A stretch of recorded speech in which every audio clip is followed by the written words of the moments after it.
I don't feel myself that I'm a spiritual person. I dislike intensely the label spiritual teacher, because spiritual, the word spiritual implies something sort of something other, Yeah. something.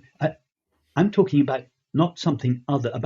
I'm talking about this, Yeah. Yeah. this ordinary everyday experience. So I actually, I rather agree with you, Bernardo. I don't feel spiritual. I just feel like an ordinary person that's interested in the reality of our ordinary everyday experience.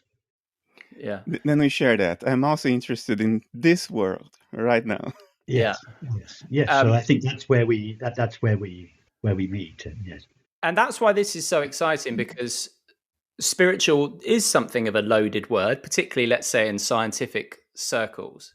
And so to be able to bring the two together, really, just in terms of pure experience, it is very exciting. Now, just to, in terms of my own qualifications, as it were, I'm uniquely unqualified. I failed my physics GCSE, which means that, so to be able to explore these terms, particularly perhaps from a scientific point of view, I'm hoping to bring you down to my level. Now, in terms of the man or woman in the street and their understanding of reality, of experience, of science, someone at the moment here in Britain who is very much the figurehead in that area is Brian Cox. Now, he, you could say, he's a celebrity physicist. He worked at CERN as well.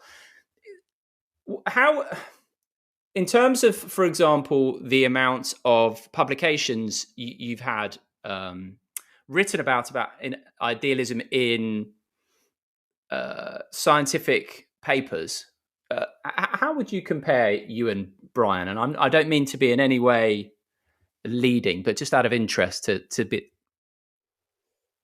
Well, Brian worked at CERN as well at some point, I think. I don't have much sympathy for him, even in his efforts to communicate physics. I think he's more focused on drawing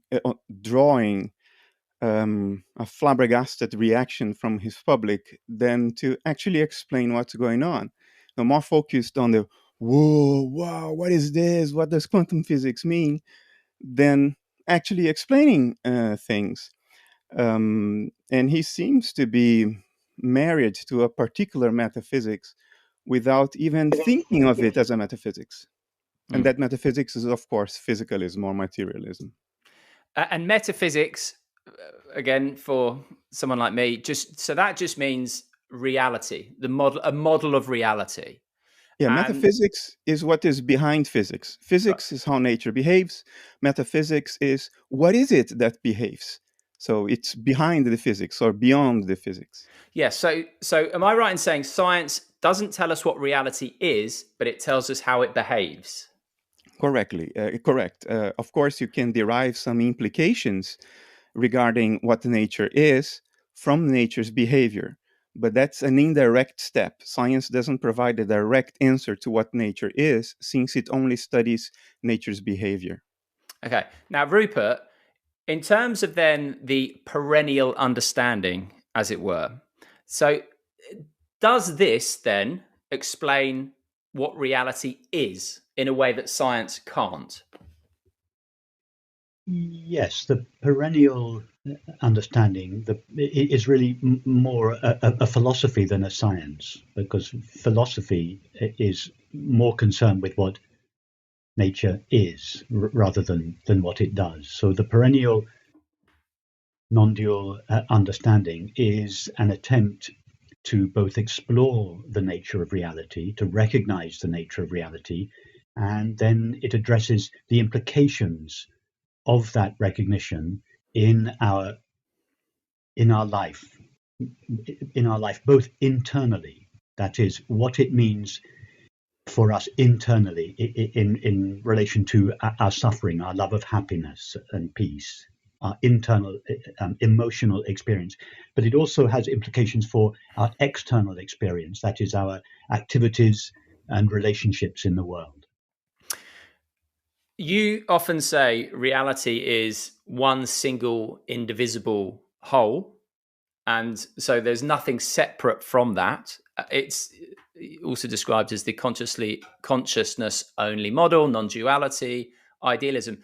So where you've both arrived at is am I right saying it's exactly the same spot, Bernardo? Pretty much, yeah.